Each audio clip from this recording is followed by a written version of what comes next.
আসসালামু আলাইকুম বন্ধুরা। নদীর শাপলা পাতা মাছ কাটা হচ্ছে।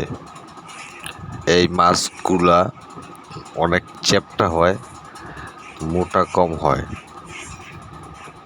আজকে আড়তে এই মাছটার দাম উঠছে 1300 টাকা। 1 কেজি 100 গ্রাম 2 কেজি 100 গ্রাম মাছ। এই মাছটার আড়তে দাম উঠছে 1300 টাকা। তো আড়তে দেখে যখন নিয়েছি 1300 টাকা পড়ছে, তারপর এনে এখন আড়তের ওই লোক দিয়েই মাছটাকে কেটে প্রসেসিং করে নিচ্ছি। তো মোটামুটি কাটার পর ভালোই কাটতেছে।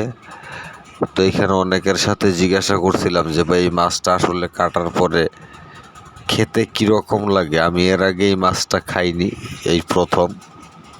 তো সবাই বললো যে না ভাই এই মাছটা খুব সুস্বাদু, খুব স্বাদের একটা মাছ নিয়েছেন।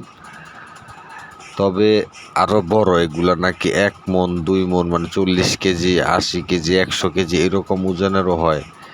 যে ওই রকম ওজনের সাইজের সেইখান থেকে যদি 20 জনে 30 জনে বা 50 জনে একটা কিনা ভাগ করে এরকম কেটে ভাগ করে নেওয়া যায়, তাহলে সেই মাছগুলা খেতে নাকি আরও সুস্বাদু হয়। তো যাক, আমি প্রথমবার টেস্ট করার জন্য এই যে ছোট মাছটা নিয়েছি, দেখি এটা কি অবস্থা, প্রথম খাবো। তো প্রথমবার একটু অভিজ্ঞতা নিয়ে দেখি, যদি ভালো লাগে তাহলে সামনের দিকে হয়তো বড় মাছ পেলে এগুলা নেওয়ার চিন্তা ভাবনা করব। এই মাছটার বডিটা যেরকমই হোক, এটা লেজটা কিন্তু অনেক বড়। দেখছেন কত বড় লেন্স, পুরা একটা সাপের মতন লাগে, এরকম হয়ে রয়েছে, এরকম বড় লেজ। তো আমাদের মাছটা কাটা প্রায় শেষ। এখন আমরা 2 জনে মাছটা ভাগ করে নেব। তাই ওনাকে বলা হয়েছে যে আপনি 2টা ভাগ করে তারপরে মাছগুলা দেন।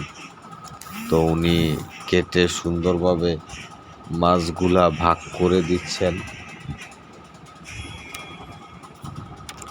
তো ভালোই, মোটামুটি 650 টাকা দিয়ে 1 কেজি হাউস মাছও বলে এটাকে, যে আমি হাউস মাছ পেয়েছি।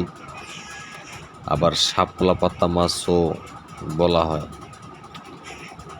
তো বন্ধুরা, দেখি এই মাছটা আবার রান্না করার সময় আসলে কীরকম খেতে, সেই টাইমও একটা ভিডিও আপনাদের সাথে শেয়ার করব। তো আপাতত এই কাটা পর্যন্তই। দেখুন মাছ কিন্তু কাটা শেষ। এখন পুলিতে করে 2 জনকে দিয়ে দেব। সো গাইস, একটু ওয়েট করুন, রান্না করা পর্যন্ত। অবশ্যই রান্না করে তারপরে এটা টেস্ট ফ্লেভার কীরকম সব কিছুই আপনাদের সাথে শেয়ার করব।